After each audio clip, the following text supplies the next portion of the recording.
ఓం నమ శివాయ. అందరికీ నమస్కారం. 2025 సంవత్సరం మహాశివరాత్రి ఫిబ్రవరి 26వ తారీఖు వచ్చింది. మరి ఈరోజు మహాశివరాత్రి పర్వదినాన శివుడికి వేటితో అభిషేకం చేస్తే ఏ ఫలితం కలుగుతుంది, మరి అలాగే శివుడికి శివరాత్రి యొక్క మరి విశిష్టత, శివుడిని అభిషేక ప్రియుడు అని ఎందుకంటారు, ఏంటి అనే ఎన్నో మంచి విషయాలు మనం ఈ వీడియోలో తెలుసుకుందాము. నీళ్ల కంటుని శిరసుపై నీళ్లు చల్లి పత్తిరిసుమంత ఎవ్వడు పారవైచు కామధేనువు వానింట గాడి పసర మల్ల సురసాభివానింటి మల్లె చెట్టు అని చెప్పి ఈ మన ఒక శ్లోకం అయితే ఉందండి. శివో అభిషేక ప్రియ అంటే ఏంటి అంటే శివుడు అభిషేక ప్రియుడు. ఈ శ్లోకం యొక్క అర్థం ఏమిటి అంటే శివలింగం పైన నీళ్లతో అభిషేకం చేసి పూలు లేదా పత్రి అంటే ఇక్కడ మారేడు దళాలు, బిల్వపత్రాలు అని అంటాము. ఈ దళాలను ఆయన శిరసుపై ఉంచితే చాలు, వాని ఇంట్లో దేవతల గోవు కామధేనువ కాడి పశువుగా పడి ఉంటుందట. అంటే ఏంటి అంటే మనందరికీ తెలుసు కదండి, కామధేనువు అంటే మరి నిరంతరంగా పాలు ఇస్తూ మరి కోరిందల్లా ఇచ్చేది కామధేనువు అనమాట. అలాంటి దేవతల గోవు అయిన కామధేనువు కాడి పశువుగా వాళ్ళ ఇంట్లో ఉంటుందట. అలాగే కల్పవృక్షం అనే దేవతా వృక్షం ఇంటి ఆవరణలో ఒక మల్లె చెట్టులాగా ఉంటాయట. మరి చూడండి, మనం ఖర్చు పెట్టేసి ఎంతో ఆడంబరంగా వీటితో అభిషేకం చేయాల్సిన అవసరం కూడా లేదంటండి. కాసిన్ని నీళ్లు అభిషేకం చేసి మరి మారేడు దళం సమర్పించినా కూడా ఆ రెండు కామధేనువు కల్పవృక్షం ఆ ఇంట నిలవై ఉంటాయి అని చెప్పి మరి చెప్తున్నారు. శివార్చన అభిషేకం చేస్తే అన్ని అభీష్టాలు కూడా నెరవేరుతాయి, వాటితో పాటుగా సకల ఐశ్వర్యాలు కూడా సమకూరుతాయి అని మన పెద్దలు చెప్తున్నారు. వాటికి కావాల్సింది అంటే ఏంటి అంటే నిశ్చలమైన భక్తితో ఒక ఉద్ధరేణితో జలం అభిషేకించినా కూడా పరమశివుడు సుప్రసన్నుడవుతాడట. మరి నిశ్చలమైన భక్తి లేకుండా మరి ఎంతో ఖర్చు పెట్టేసి మరి లక్షలు ఖర్చు పెట్టి ఇట్లా అన్ని రకాల పళ్ళు మరి డ్రై ఫ్రూట్స్ అని ఇట్లా మనం ఏమి చేయక్కర్లేదండి. ఒక నిశ్చలమైన భక్తితో ఒక ఉద్ధరేణి అంటే మనం పూజ చేసే సమయంలో స్పూన్ వాడతాం కదండి, కలసం నీళ్లు తీసుకోవడానికి ఉద్ధరేణి, దానితో కొంచెం నీళ్లు ఆ స్వామి మీద అభిషేకం చేసినా కూడా చాలట. అంతటి బోలా శంకరుడు మరి మన మహాదేవుడు శంకరుడు. హిందువుల అర్చనా విధానంలో ఎంతో ప్రాధాన్యం కలిగిన అభిషేకానికి మరి ఎన్నో ద్రవ్యాలైతే వాడుతూ ఉంటాం. అలా మనం వినియోగించే ఒక్కో ద్రవ్యానికి ఒక్కొక్క విశిష్టత ఉంటుంది. అంటే మరి ఏంటండి, పైన మీరు ఒక ఉద్ధరేణితో నీళ్ళతో అభిషేకించినా కూడా చాలు సుప్రసన్నుడవుతాడు అని చెప్పి అన్నారు కదా అనుకోవచ్చు. కానీ మరి కొంతమందికి కొన్ని ప్రాబ్లమ్స్ అయితే ఉంటాయి కదండి. మరి ఒక్కొక్కళ్ళకి ఆరోగ్యం సరిగా ఉండదు, ఒకళ్ళకి మరి ధనలాభం కోసం కానీ మరి ఇట్లా దుఃఖం ఏమైనా ఉండటం, మరి భూమి కోసం, ఇలా డిఫరెంట్గా కోరికలు అయితే ఉంటాయి కదా. మరి వాటిని నెరవేర్చుకోవటం కోసం మరి ఒక్కొక్క రకమైన ద్రవ్యాలతో పూజిస్తే ఒక్కొక్క ఫలితం అనేది వస్తుందట. మరి అలాంటిది శివుణ్ణి ఏ అభిషేక ద్రవ్యాలతో పూజిస్తే ఏ ఫలితం లభిస్తుంది అనేది కూడా మనం ఈ వీడియోలో తెలుసుకుందాము. మనందరికీ తెలుసు, విష్ణువు అలంకార ప్రియుడు, శివుడు అభిషేక ప్రియుడు. శివుడు అభిషేకాన్ని చాలా ప్రియంగా భావిస్తాడట, కాబట్టి అభిషేక ప్రియుడు అనబడుతున్నాడు. ఎడతెగని జలధారతో శివలింగాన్ని అభిషేకిస్తారు. అలాగే శివుడు గంగాధరుడు, ఆయన శిరస్సు పైన ఎప్పుడూ కూడా గంగ ఉంటుంది. అందువలనే శివార్చనలో అభిషేకం ముఖ్యమైనదని చెప్పి చెప్తున్నారు. గంగా అంటే జలరూపం, గంగా నది. జలం పంచభూతాలలోనూ శివుని అష్టమూర్తులలోనూ ఒకటి. అపయేవ ససర్జాధౌ అన్న ప్రమాణాన్ని బట్టి బ్రహ్మ మొదట జలాగ్నే సృష్టించాడట, జలాన్ని సృష్టించాడు. ఆ తర్వాత ప్రాణులన్నింటికీ కూడా ప్రాణాధారం నీరే. మంత్రపుష్పంలోని యోప మాయతనం వేద అనే ఇత్యాది మంత్రాలలో కూడా మరి నీటి ప్రాముఖ్యం చెప్పబడుతున్నది. అందుచేత ఏంటి అంటే శివ పూజలలో జలాభిషేకానికి ఎంతో ప్రాముఖ్యం అనేది ఏర్పడింది. భగవంతుణ్ణి 16 ఉపచారాలతో పూజిస్తారు. వాటిలో మరి ఇతర ఉపచారాల కంటే కూడా జలాభిషేక రూపమైన స్నానం అనే ఉపచారమే ఎంతో ప్రధానమైనది అని కూడా చెప్తున్నారు.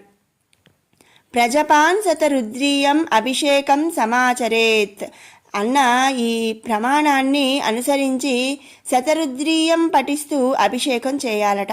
పూజాయా అభికో హోమాత్ తర్పణముత్తమం తర్పణాచ్చ జప శ్రేష్టో హ్యభిషేక పరో జపాత్. పూజ కంటే హోమము, హోమము కంటే తర్పణము, తర్పణము కంటే జపము, మరి జపము కంటే అభిషేకము ఉత్తమోత్తమం అని చెప్పి మరి అంటే ఇప్పుడు మనం పూజ చేసుకునే దానికన్నా హోమం చేస్తే మనకు ఒక రకమైన ఫలితం కలుగుతుంది. హోమం కంటే కూడా తర్పణం కంటే జపం కంటే అన్నిటికన్నా హైయెస్ట్ అభిషేకం అన్నమాట. కాబట్టి వాటన్నిటిలో ఒకదాన్ని మించి ఒకటి అభిషేకం అనేది మరి ఎంతో శ్రేష్టమైనదని చెప్పి మన పెద్దలు పేర్కొనబడ్డారు. ఇప్పుడు మరి శివునికి మహాశివరాత్రి రోజు వేటితో అభిషేకం చేస్తే ఏ ఫలితం కలుగుతుంది అని చెప్పి తెలుసుకుందాము. మహాశివరాత్రి రోజున శివునికి కొన్ని పదార్థాలతో అభిషేకం చేస్తే ఏంటంటే కోరుకున్న కోరికలు నెరవేరుతాయి. ముందుగా పసుపు పొడితో శివునికి అభిషేకం చేస్తే ప్రభుత్వ అధికారాల నుంచి ఏమైనా ప్రాబ్లమ్స్ కనుక ఉంటే అవి సానుకూలత లభిస్తుందట. తిరుమంజన పొడితో అభిషేకం చేస్తే దైవానుగ్రహం లభిస్తుంది. అలాగే గ్రహదోషాలు తొలగిపోతాయి. ఇక బియ్యం పిండితో అభిషేకం చేస్తే అప్పుల బాధలు అనేవి తొలగిపోతాయి. చందనాది తైలంతో అభిషేకం చేస్తే ఉదర సంబంధిత రుగ్మతలు, ఉదరం అంటే పొట్ట అన్నమాట, పొట్టకి సంబంధించిన ఏమైనా రుగ్మతలు అంటే రోగము కానీ ఏమైనా ప్రాబ్లమ్స్ అనేవి ఉంటే అవి తొలగిపోతాయట. ఇక పంచామృతంతో శివునికి అభిషేకం చేయించడం ద్వారా అష్టైశ్వర్యాలు చేకూరుతాయి. మరి నేతితో శివాభిషేకం చేస్తే మోక్షం సిద్ధిస్తుంది. పాలతో పరమాత్మకు అభిషేకం చేస్తే ఆయుర్దాయం పెరుగుతుంది. పెరుగుతో శివాభిషేకం చేస్తే సంతాన ప్రాప్తి చేకూరుతుంది. ఇక బత్తాయి పండ్ల రసంతో శివాభిషేకం చేస్తే ఆరోగ్యం సిద్ధిస్తుంది. అలాగే ఏమైనా అనారోగ్యాలు గనక ఉంటే అవన్నీ కూడా మాయమైపోతాయి. చెరుకు రసంతో శివాభిషేకం చేస్తే ఆయుర్దాయంతో పాటు సంపూర్ణ ఆరోగ్యం అనేది లభిస్తుంది. ఇక నిమ్మరసంతో శివాభిషేకం చేస్తే శత్రుభయం అనేదే ఉండదట. అలాగే వాటితో పాటుగా యమభయం కూడా ఉండదట. కొబ్బరి నీటితో శివాభిషేకం చేస్తే ఉన్నత పదవులు, హోదా, గౌరవం, కీర్తి అనేవి చేకూరుతాయి. ఉసిరికాయ పొడితో శివాభిషేకం చేస్తే రోగాలు మటుమాయమవుతాయి.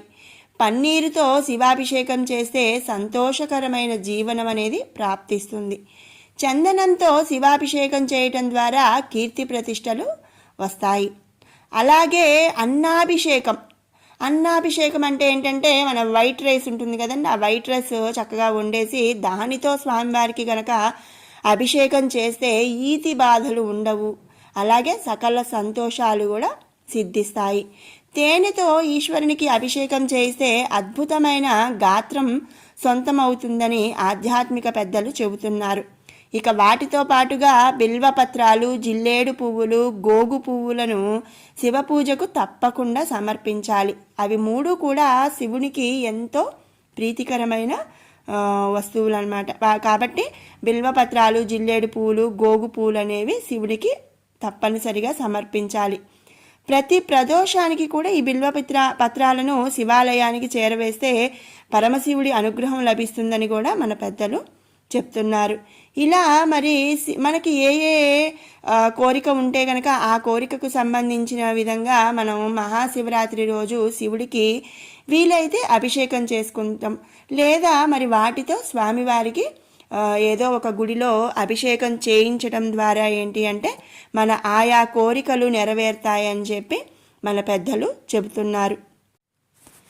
మరి అసలు ఈ శివాభిషేకం ఎందుకు? మరి అందరి దేవుళ్ళకి జనరల్గా మరి ఇప్పుడు విష్ణుమూర్తి ఉన్నాడు అనుకోండి, అలంకారం చేస్తాము.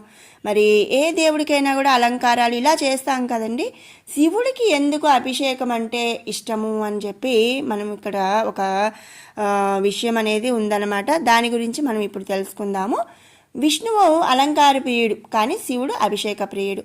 పంచామృతాలు, పండరసాలు, విభూతితో పాటు అనేక వస్తువులతో అభిషేకం అనేది చేస్తూ ఉంటారు. ఇది ఎందుకు అనే విషయానికి వస్తే మనందరికీ తెలిసిన విషయమేనండి. క్షీరసాగర మథనం నుంచి వెలువడిన అంటే వచ్చిన విషాన్ని మహాదేవుడు సేవించటం వల్ల ఏంటంటే తన శిరస్సుని అంటే తన గొంతు దగ్గర నల్లగా వచ్చేసి ఉంటుంది, గరళం ఉంటుంది మరి గొంతులో అని చెప్పి అంటారు. ఆ విషాన్ని సేవించినప్పుడు తనని చల్లబరచడానికి గంగను చంద్రుడిని తలపై ధరించాడట మహాదేవుడు శివుడు. శివుడికి మండుతున్న మూడో కన్ను ఉంటుంది, మూడో నేత్రం ఉంటుంది కదండి. మరి ఆ నేత్రం అనేది నిరంతరం అభిషేకం చేయటం వల్ల ఏంటి అంటే ఆ మండుతున్న మూడో కన్ను అనేది చల్లబడుతుంది అని చెప్పి అంటారు.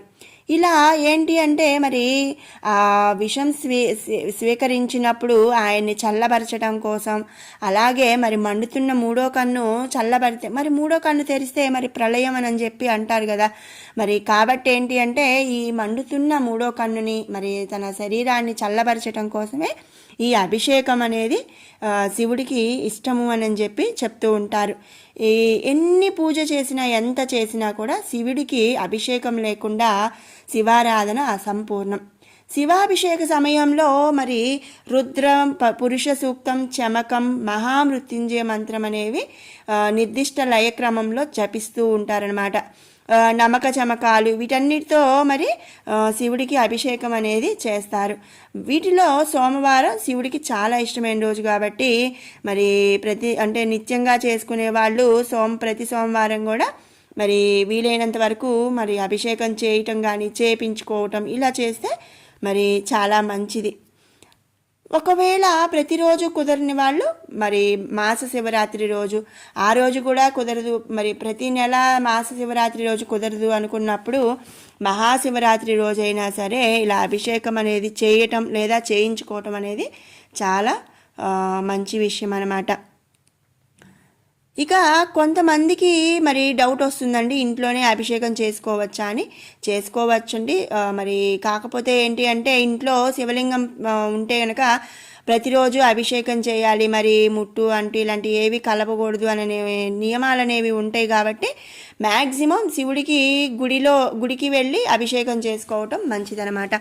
మనం గమనిస్తే ప్రతి శివాలయంలో మ్యాక్సిమం శివాలయాల్లో ఏంటి అంటే గుడి బయట వైపు ఏంటి అంటే ఒక శివలింగం అనేది ఏర్పాటు చేస్తారు. అంటే వచ్చిన భక్తులు తమకు తాముగా మరి నీళ్లతో కానీ పాలతో కానీ అభిషేకం చేసుకునే విధంగా ఒక చిన్న శివలింగాన్ని అయినా సరే శివాలయాల్లో మరి బయట వైపు ఏర్పాటు అనేది చేస్తారు. చాలా వరకు ఉంటున్నాయి, కొన్ని శివాలయాల్లో ఉండవు. కాబట్టి మరి కుదిరినంత వరకు మహాశివరాత్రి రోజు మరి మన చేత్తో శివుడికి అభిషేకం చేసుకోవటం, కుదరకపోతే మరి గుళ్ళల్లో మరి ఇచ్చి అభిషేకం చేయించుకొని మన పేరు గోత్రనామాలు చెప్పించుకొని అభిషేకం చేయించుకోవడం అనేది చాలా మంచి విషయం అన్నమాట. మరి విన్నారు కదండి, శివుడికి అభిషేకం మహాశివరాత్రి రోజు ఆ అభిషేకం వేటితో చేయాలి, అసలు శివుడికి అభిషేకం ఎందుకు చేయాలి ఏంటి అనే విషయాలు తెలుసుకున్నాం కదా. మీకు ఈ వీడియో నచ్చినట్టయితే లైక్ చేయండి, షేర్ చేయండి. అలాగే మరిన్ని ఇలాంటి అప్డేట్స్ కోసం మన ఛానల్ని సబ్స్క్రైబ్ చేసుకోండి. మరొక మంచి వీడియోతో మళ్ళీ కలుసుకుందాం. Thanks for watching.